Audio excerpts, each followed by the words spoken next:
this time, surely, yes.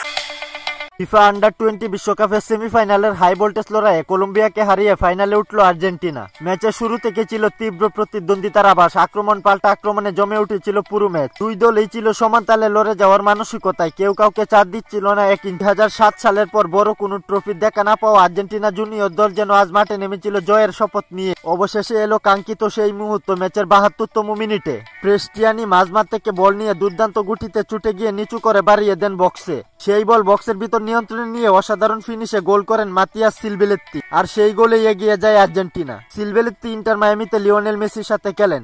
আজ মেসির চুয়া সিলবেলেত্তির মাঝে লক্ষ্য করা গেছে পুরো ম্যাচ জুড়ে। ম্যাচের 79 মিনিটে লাল কার্ড দেখে মাঠ ছাড়েন কলম্বিয়ার রেন্তেরিয়া, ফলে আরো চাপে পড়ে প্রতিপক্ষ।